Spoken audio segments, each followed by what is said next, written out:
दौरे हाज़िर की जो जो दूसरी जो है, अस्सलाम वालेकुम, मैं हूँ सलीम। दौरे हाज़िर की जो दूसरी जो मेन मसला है वो है नज़र बद और हसद।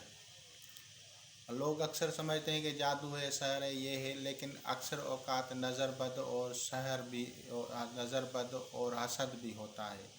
इसको आप कैसे समझेंगे? आप इसको इस तरह समझेंगे, आप जा रहे हैं कहीं पे, आपको कोई बर्दाश्त नहीं कर रहा अपने गांव में, शहर में, आपके जो दोस्त हैं वो आपके सामने, चलो कुछ ना कहें तो पीछे ज़रूर कहें, या सामने भी अगर आपको बर्दाश्त ना करें, आप उनके रवैये से समझ जाएं, तो समझो ये नज़र बद और हसद है।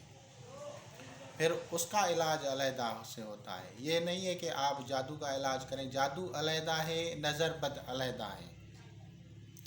तो इंशाल्लाह ताला आपको समझ में आ गई होगी ये बात। इसका जो है, आप मेरा वीडियो सब्सक्राइब करें, लाइक करें। खुदा हाफ़िज़।